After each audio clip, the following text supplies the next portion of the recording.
I have reaped so many blessings from producing and hosting podcasts, and the main blessing is making new friends.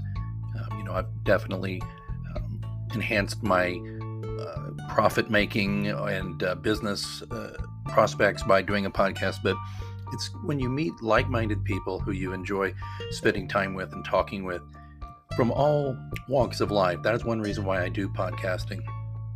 Well, a while back I had a great poet on the show, Sonia Lozada, and she's not only a poet, she's an actress. She's been on many TV programs and a few movies you may have seen, and she is a delightful person, and we just hit it off, and she thought it'd be fun if we did maybe a monthly check-in with each other and just have an unscripted conversation. We're hopefully not doing it in such a way that it's boring to everybody else, but we don't think it is. We think we're just kind of sharing things from our own perspective. She being an actress on the West Coast, me being a writer and PR guy here in the Midwest. And anyway, we did a year-end show into about a 43-minute discussion, wide-ranging topics, and we just kind of explore certain themes and go with it.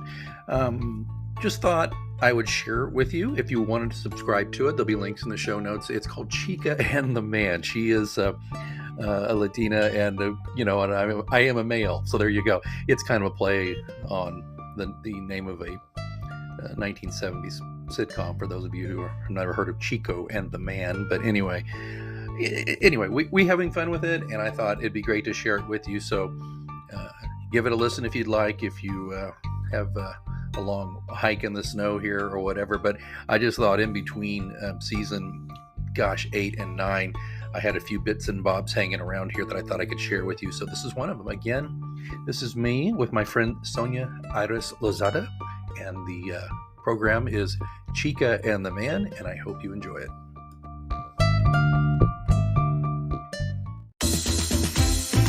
Welcome to Chica and the Man. And I'm your co-host, Sonia Lozada, and I am Chica. And I'm Alex Greenwood, and I am the Man.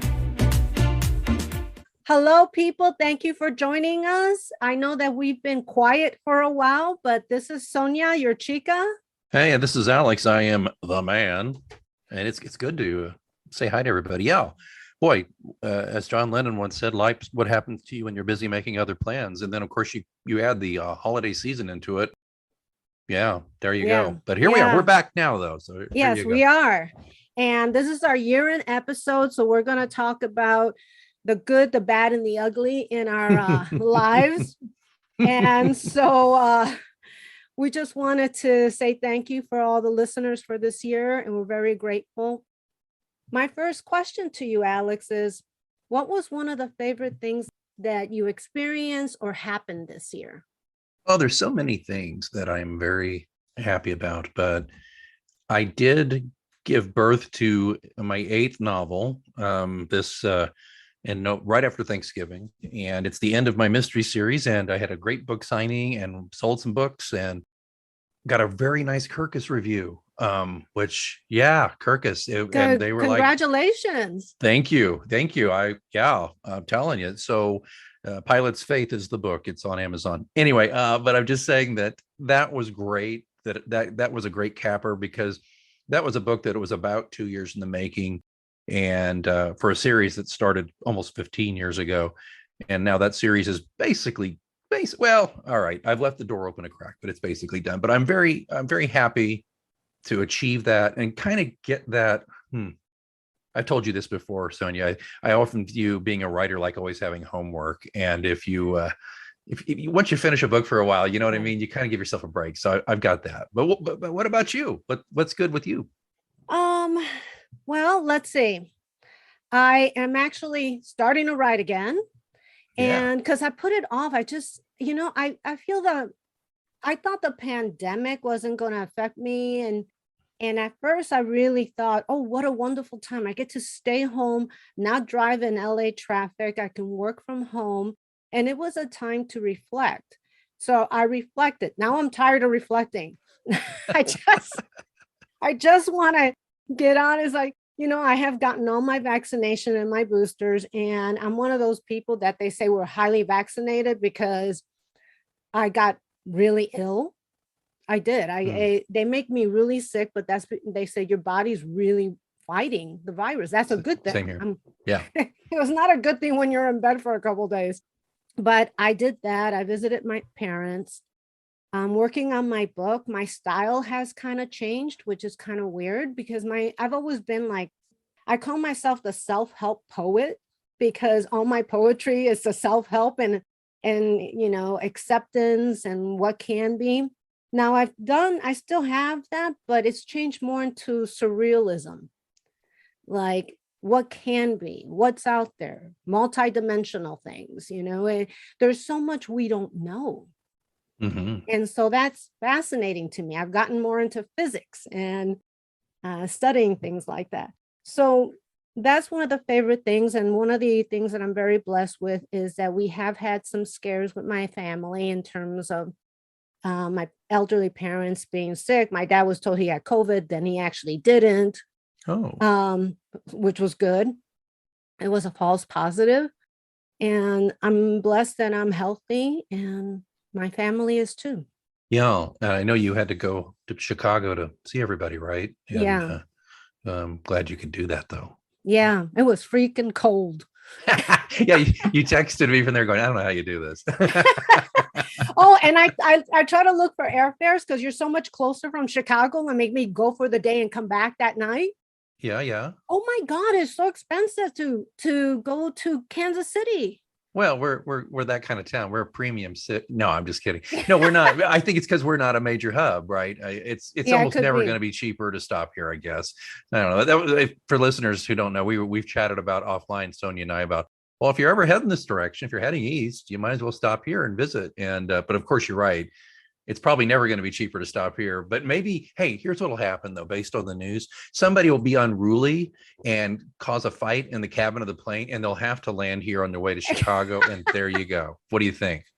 Yeah, because I go, oh, it's so much closer. I wonder it'll be like going from like LA to San Francisco. You could get like flights sometimes for, they'll have sales. You could go $80 each way, something like that.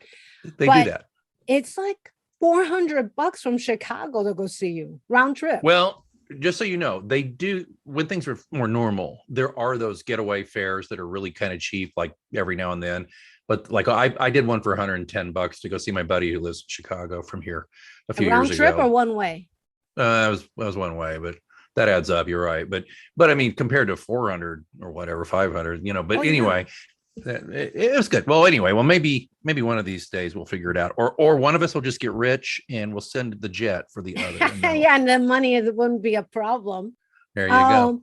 So I have my other question is, name at least one thing that has changed for the better. Goodness gracious, one thing that has changed for the better. Mm-hmm. Well, okay. Sonia and I were talking offline, and I'll just go into just briefly. I've mentioned this previously a little bit, I think, on the show, but definitely, Sonia, you and I have chatted about this offline, is that, I'm a PR consultant and my business has been okay lately, but COVID kind of put a big dent in it and it's very hard to claw my way back. And I think I realized a few months ago that I just was tired of clawing. And so I think I made the decision that if the right job came around, I would go ahead and close being a consultant after 12 years. And guess what? I've got an offer as we speak. As we're recording this, we're negotiating on a couple of little things. And either way, I'm going to take it. I hope they don't hear me say that, but either way, I'm going to take it. And so, I'll release it on Friday. Yeah, do that, and then tag them. I'm not telling you that. No, but I think what's changed for the better is that,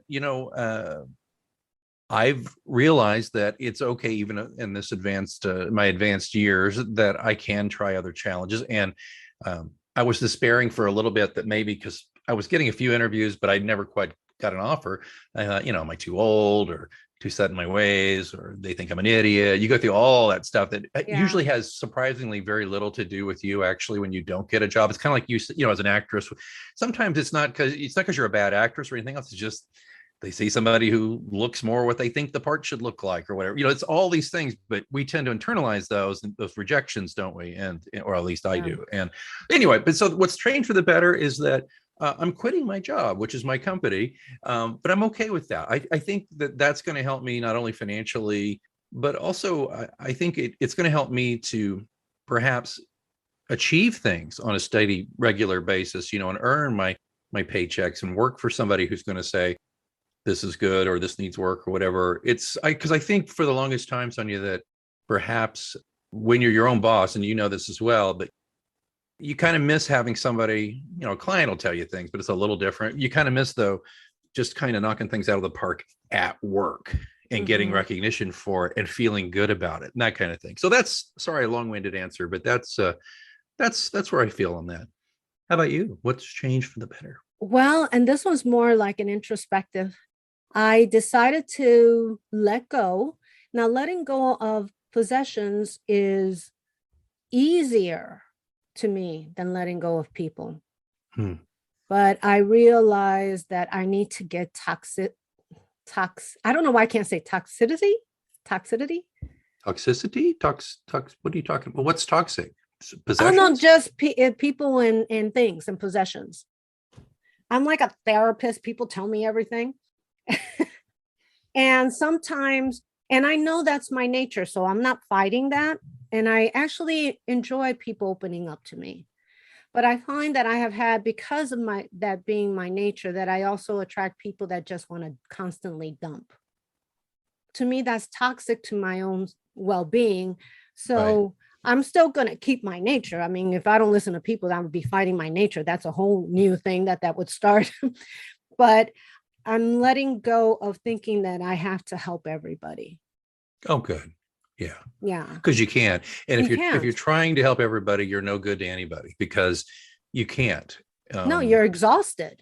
You're exhausted. Yeah. No, 100%. I'm fairly empathetic myself, I think. And it's hard because that is our nature, to listen and try to help. And but it's sad, because as I get older, I just have less capacity for it, I think, too, because I need to like sleep and stuff. Yeah. And I think that as we get older, we start putting things together that we know is best. Like they do in the airplane, put your mask on first before you put on it's true. If you are not healthy, if you are feeling drained emotionally or physically, you need to take care of yourself, because you're no good to anybody. Yeah. Well, I'm glad you're doing this then, because it's so evident in your creative work how you are. You are this. You are open. You're a very open soul. But as you said, it does leave you vulnerable to people who. And by the way, I don't think everybody who dumps on you means to. I just think no, I don't think so either. They're not self-aware enough to understand that when they constantly just go to you with things that are negative or scary to them, they're not really thinking it through. That, wow, what effect does this have? If I'm emptying my cup of crap into Sonia, well, what effect does that have on her? And have I bothered to help her maybe drain some poison out of her own chalice, that kind of thing? Yeah, because the people that do that rarely ask how you're doing. Yeah. And I don't think they realize it. They just are so overwhelmed that they think talking, but it's true. They're not self-aware enough to know how they affect someone else.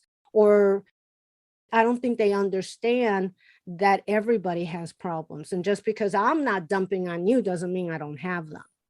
Right. We just have to, we just deal with them differently. That's it. So that's one of the things for the better that I'm going to do. It doesn't mean that I'll hate the person or anything like that. I'll just limit my time. I think that's fair.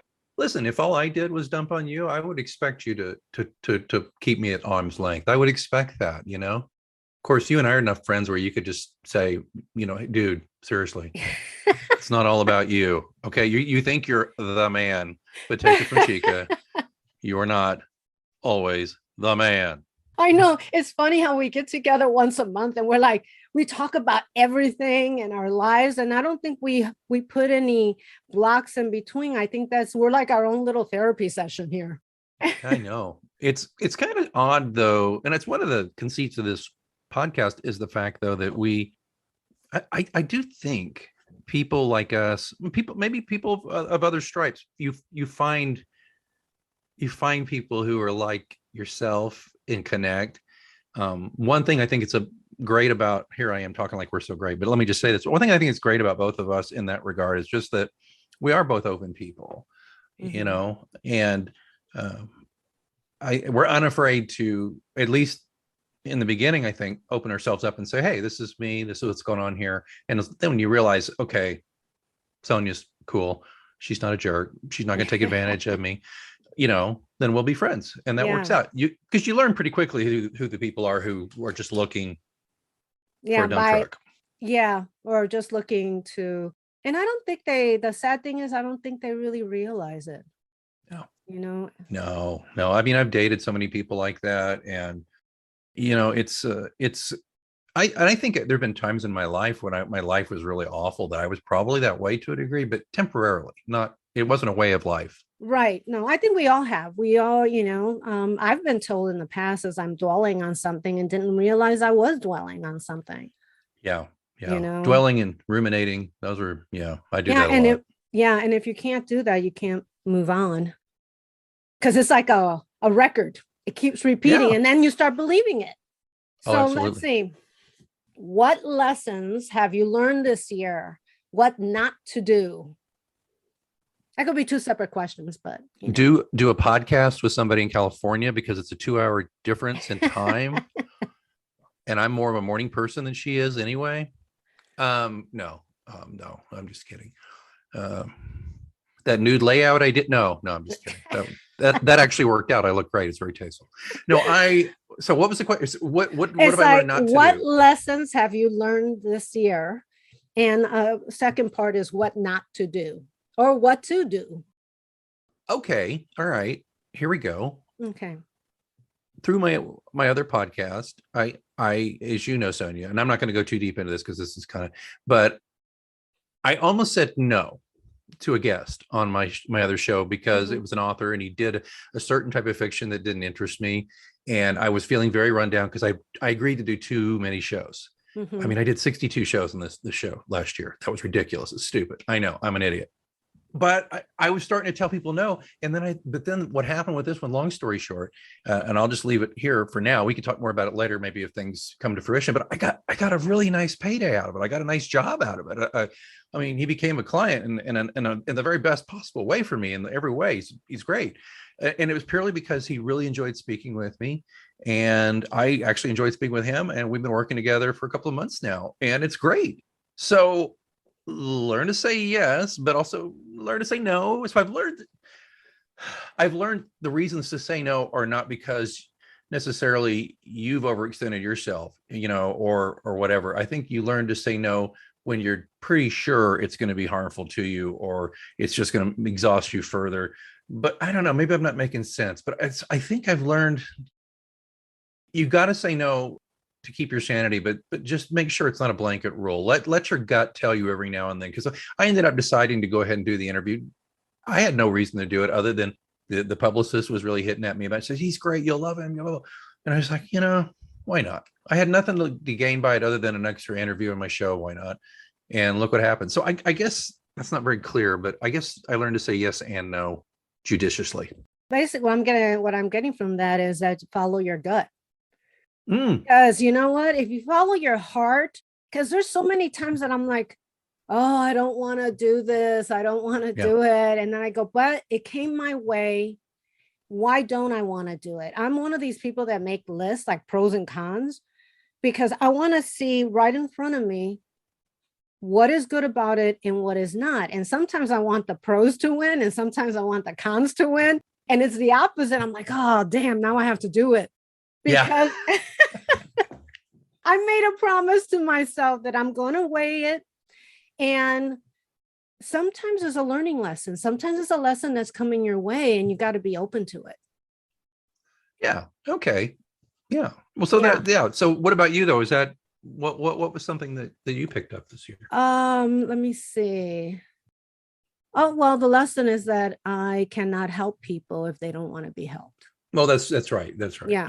Yeah. And that was my lesson because I even apologized to somebody and told them that I'm sorry that I was pushing because it's not my life. It's your choice. And even though I saw a lot of potential in this person, you can't make them have potential, even if you think they have it. And they told me that they thanked me and they said, I just wasn't ready.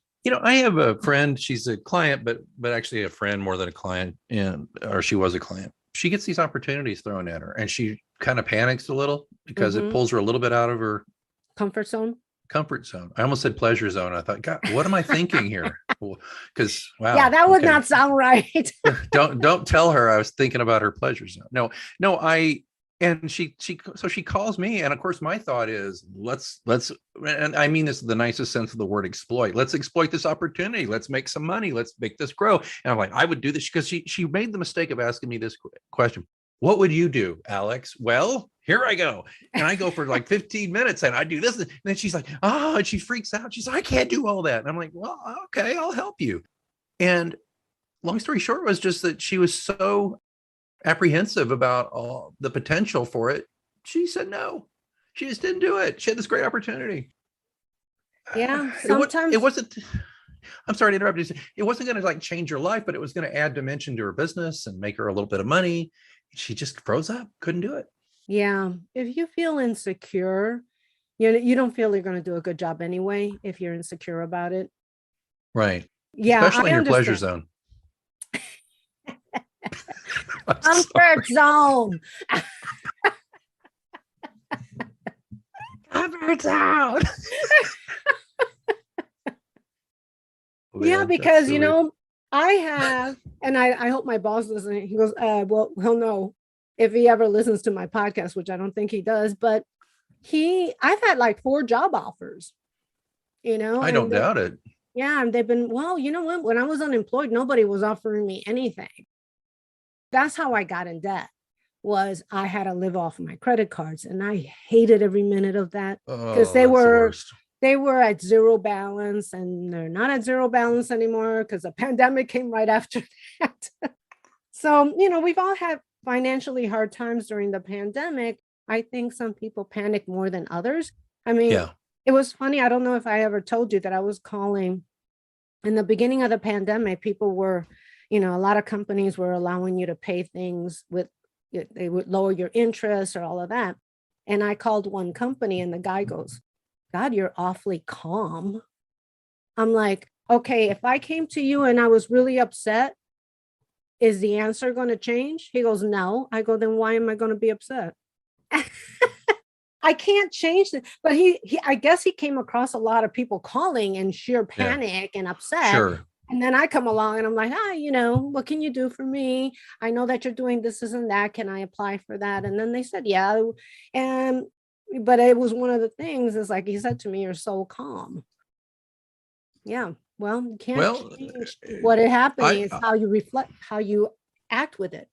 I admire that you maintained your calm, Doesn't mean that on the inside I wasn't going, but oh, I understand. Yeah. I think that's a good lesson for everybody too, is just, don't lose your mind, everybody, take it one day at a time. Things are going to get better. Right. And I think so many times we think of what ifs. Oh, what if this happens? Or what if I don't have a home? Or what if, what if is in the future? It's not the present. What's happening in the present? Right now, I have enough money to survive for a couple months. I need to make more money. But that is what it is. I mean, I have been blessed because I feel like money has appeared when I've needed it. So I'm putting my faith into the cosmos, and, whatever comes my way, I will work with it and stop fighting life. Just let it flow. That's a great point too, is that it's that also that story, that apocryphal, it's not apocryphal, it's that metaphor, though, it's not even a metaphor. It's the idea though, and you're a writer, huh? I know. I am so, I don't know. Worse with words. This has been happening to me a lot lately, by the way. I don't know. I'm told it happens at my age, but anyway, I should stay in my pleasure zone. No, I'm sorry, my comfort zone. See, it keeps happening. No, so it's a story about the guy who, there's a big flood, and he's trying to escape the flood, and so he's up on the roof of his house, and a guy comes by in a canoe and says, "Come on." And he's like, "No, I'm waiting. I prayed to the Lord that he'll deliver me from this." And he goes, "Okay." And then a little bit later, a helicopter comes and drops the ladder, and he says, "No." He waves him off. "The Lord's going to take care of me." And then the flood gets worse and he drowns and he goes to heaven. And then he says, my Lord, why didn't you help me? I'm dead. Why didn't you help me? And God says, well, I sent you a canoe and a helicopter. Is it my fault you're an idiot? You didn't take them? But, so, right. I mean, yeah. Well, there's that thing that God helps those that help themselves. Thank you. Yes. See, yes. I didn't have to tell a dumb story. I could have just said that. You would have said that. All right, fine. No, but the point is, I got to that. It's like you're saying, you got money thing. I got some money things too. But the thing I have to do is like, I've got a job offer I'm willing over, and I've got some other irons in the fire. I've got to say yes to those things, even though I am a little nervous about it all. Mm-hmm. Like if I take this job offer, I haven't worked for anybody else in 12 years. And I'm afraid I have my fears, right? That I'll just look ridiculous, or I won't know what to do, or, it's silly stuff, right?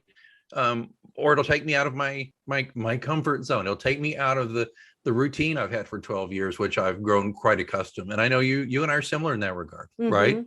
But if a really good job showed up, yeah, would you would not just shirk and run away from it just because no, it's new, you know what? I think when something is out of my comfort zone, I almost put like the brakes on, like I put my heels on and the brakes on, and then I go, no, you have to be open for change.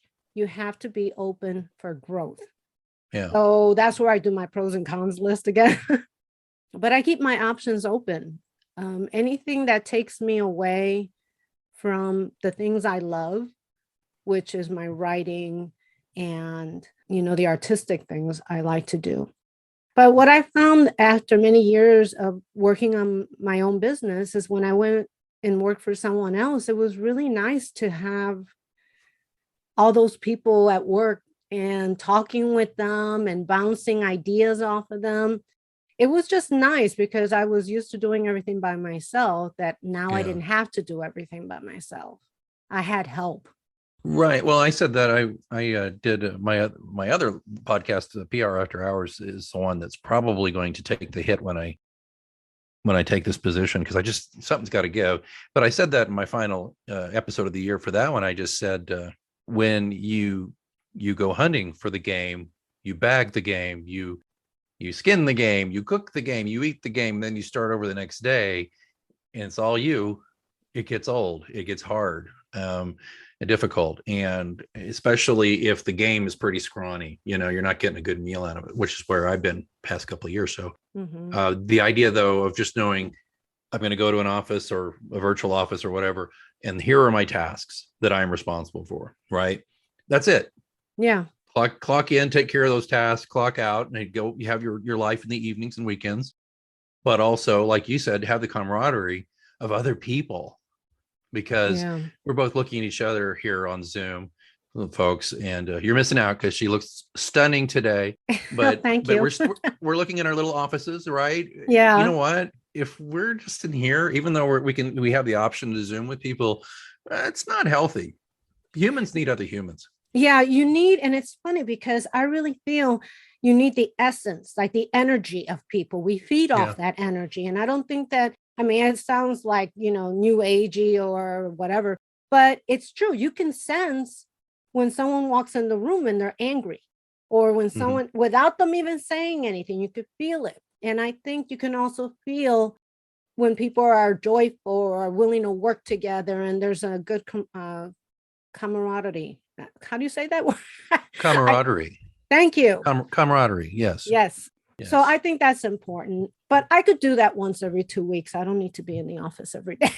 Yeah, I don't think this thing I'm up for, I don't think I have to be there every day, which is good, because also I don't want to get exposed to people that much right now with things. But yeah, so there you go. That's okay. I think that's my answer. So that is for our lessons. Now, what would you like to change in the coming year? About myself or the world, or whatever comes to mind. I think I would like to just try to keep working on eliminating stinking thinking. I get to this point where I get ruminative about things, or I focus on something I perceive to have done, or I'm one of those people who I will turn over sometimes, not always, but I will turn over a conversation in my head for ever, thinking I offended someone, or or said something stupid, or just stuff like that, which is, and I know why I do it. There's a lot of reasons for it, and I'm not going on into those here, but I'm just going to work on cutting myself some slack about stuff like that, and reminding myself that most people, you're in and out of their lives. You say something stupid. What if I did offend somebody? What if I offended you right now?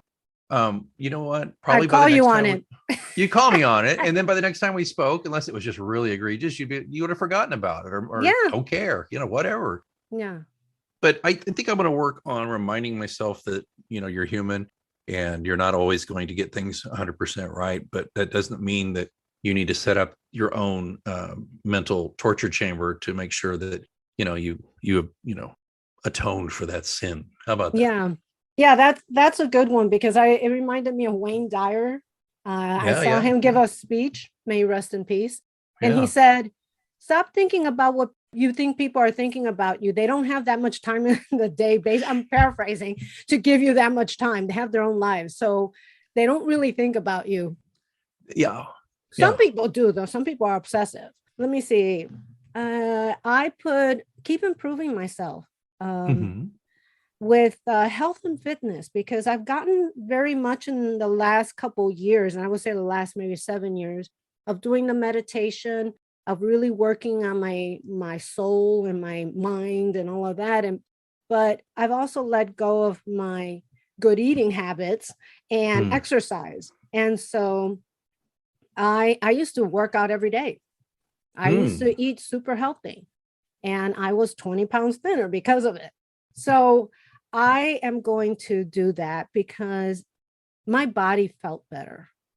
I didn't have, and I think people with stomach aches don't realize that a lot of what they eat is causing it. Some people just actually have issues with their stomach, but mine is with what I eat. So I'm taking care of that.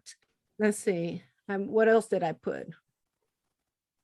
Oh, I got to stop telling myself that I can handle it and things are okay, because half the time I can't handle it. But I mean, on the outside, I am like I calm, and I can say I can handle it, because in reality I am the only one that can handle it. But I have to realize that certain things are out of reach right now for me to work on. Right. So I have to be kinder to myself is basically what I'm saying. So we both are, right? We're both thinking about that for ourselves. Yeah, being kinder to ourselves. It's tough to do, though, because I'm sure you are, like I am to me, your harshest critic is on yourself. I guess to everybody, right? Except for the people who really aren't self-aware. I don't think the unexamined life. There's folks out there, Sonia. I mean, you just really don't second guess themselves, and that doesn't mean they're bad people or anything, but they just kind of go through life differently than we do. And I am amazed and full of awe when I think of that. Yeah. It's funny because I've seen people that are that way, but they're either advanced or not. I don't see a middle ground. I mean, I guess we're the middle ground here, because we know that we can improve. Everybody can improve. Right. It's just part of life. You go through life, you improve yourself. You don't stay with the same thing, and then people get angry because they're in the same place, but you haven't done anything that changed your life to make it better. And I think fear, I think it was what it comes down to. I don't even want to watch commercials because they're either, oh my God, you're doomed, you need this kind of protection, or your life is going to be, when you die, oh my God, how are they going to get buried? You know what? Throw me in cremate me, throw me in a jar and do whatever you want. My soul has moved on. I'm not going to feel it. Fear, or when advertising pulls at your heartstrings too much. If you don't give money, these people are going to die. These animals are, I go, you know what? Yeah, it's part of life, but still, I don't want to seem like I'm heartless, because I have a lot of compassion for that. It affects me too much to see it. Yeah. So I can't, I put it on mute, or I just switch the channel. Same here. Because there is a lot of, sad to say, injustices in the world. You just do what you can do. Exactly. You know how I've done this, and I think because you do the same thing I do. You volunteer, and you gave a talk recently and opened some eyes. I know that, but I'm on the board of a local hunger charity, and I just tell myself, you know what? I'm donating several hours a month to this charity of my talents and my time and some of my money, and that's what I can do. I can help my own backyard a little bit, help people who are hungry in my city. That's what I can do. Mm-hmm. And my deal too is I just can't bear to look at a lot of the news of other countries where so many people are suffering, and it breaks my heart. But you can't save the world. Well, I think it was out of Voltaire's Candide. I mean, you just must tend to your own garden, which I take to believe that help your own backyard, if you can make your community a little better, perhaps if everybody did that, we could start uplifting the others. Right. I don't know. Like I've donated my time to a couple charities, and I like when I'm actually there for the reason that I signed up for it. For instance, like I'm a writer, I'm a poet. So if I could help other people with poetry and that, then that's great. That I'm in my realm. But what I have found is that I've donated my time. Then it's all of oh, well, we need an office worker. We need someone to do. It's like, that's not what I signed up for. Yeah. Yeah, that's a good point. It's not what I signed up for. And so I've had to limit my time because, I'm not free labor.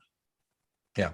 I'm here to be a mentor, to teach, and I will be more than happy to give my time to that.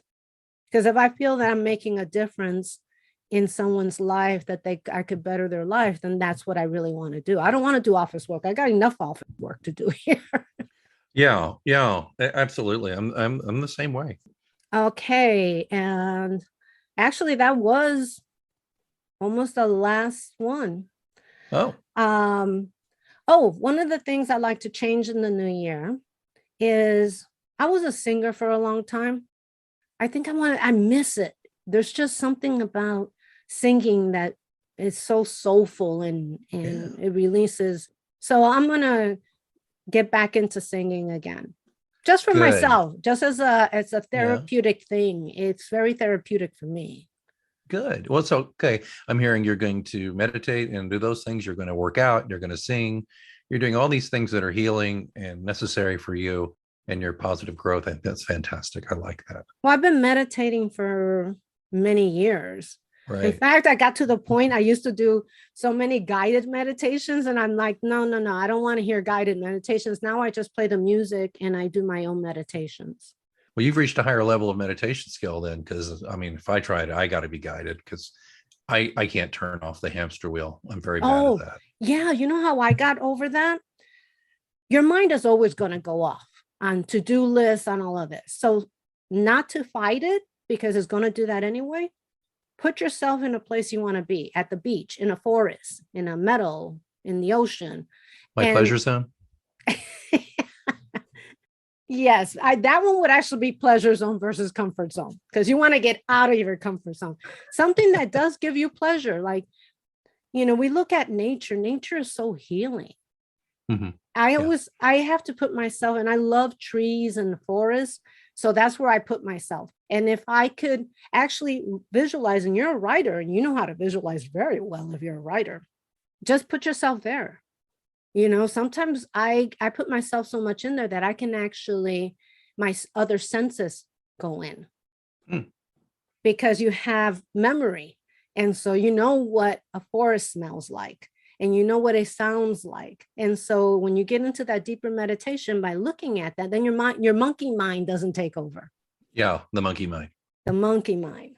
The curse of human existence. We are but very large brain primates, Well, if you think about it, fear is actually a good thing that we have, because in terms of a species, we are a very vulnerable species. Yeah. I mean, we don't have fangs or claws or armor that we're built. I mean, we have armor that's in our head, right. But we're just not built that way. So fear is actual a savior, but I think it also gets in the way. Yeah, I totally agree. Yeah. Is there anything that you would like the audience to know about you? or it says anything you'd like to add for the year end? Yeah, no, I just say this, that check out Sonia's poetry, of course. But the other thing is make your own poetry. And I don't mean literally necessarily. Not everybody's a poet, not everybody's a writer, but everybody has something that brings them joy. And I would just not challenge you, but I would ask you to look into yourself and think about next year, and think about doing the things for yourself, listener, that can give you some of these benefits that Sonia and I are discussing that we do. I work out. I don't work out every day anymore. I can't. I'm just getting old, and I do kickboxing, and that's pretty hard to do every day. Oh, I love kickboxing. It's great, but it's just, where's it hurts. Yeah, it hurts. Yeah, you hurt. Yeah, but I do that. But I literally I take walks and hikes and go forest bathing and things like that. But I also, as a writer, when I make a really good sentence, sometimes I just like, wow, that's all right. Rock and roll. That worked. That was cool. So I just admonish people to maybe turn off the TV, quit staring at your phone. And I'm not saying if that's your jam, fine, but maybe find something else that can give you some pleasure and enhance meaning in your life. That's something I would ask people to consider doing in 2022. I don't do New Year's resolutions because I never keep them. It's like the way my mind works. As soon as I write it down, it's like, oh, you think you're going to do that? No, you're not. It's like automatically. It's like I'm being defiant with myself. So I can see that. So thanks a lot. But I could, what I would say is whatever you do in life, know that you have value. Yes. And I think that's why so many people are into the TV or a phone. It numbs them from themselves. And I think if we all knew that there is love in our heart and that we have value, and I think value is a very important thing. We don't value ourselves enough. Right. We don't. Learning value above anything. If you have to make a New Year's resolution, let it be that you have value.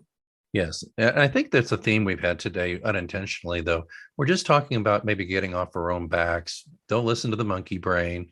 Mm-hmm. Don't get too wrapped up. Don't get wrapped around your own axle, that kind of thing.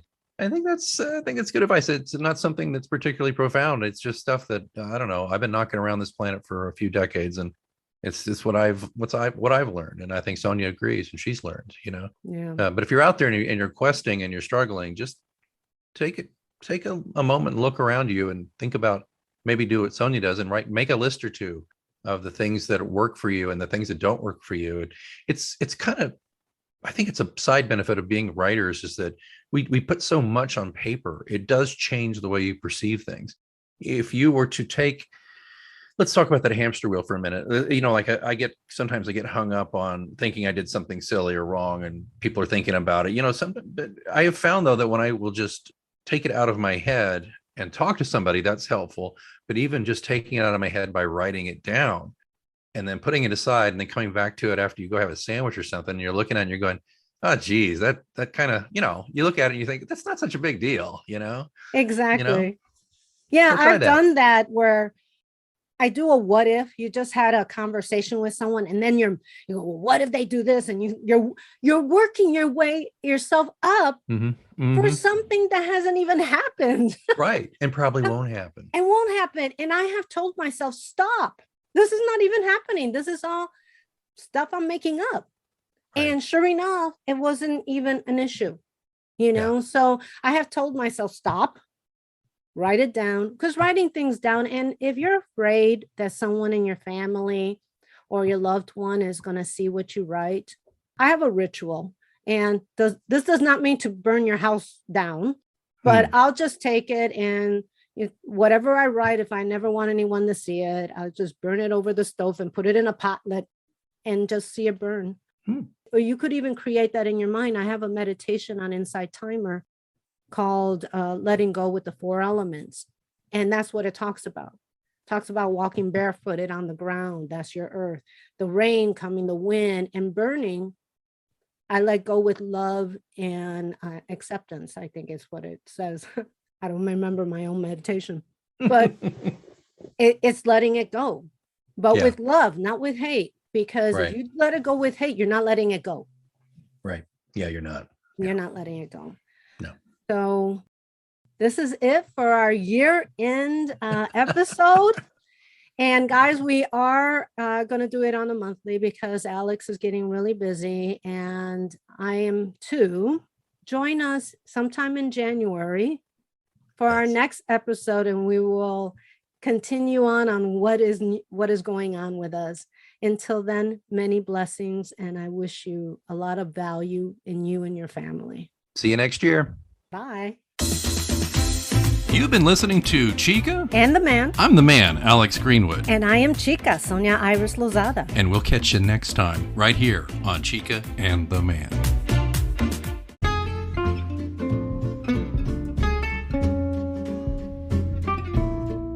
This is Maddie Dalrymple, the author of the Ann Kinnear suspense novels and suspense shorts, and you're listening to Mysterious Goings On.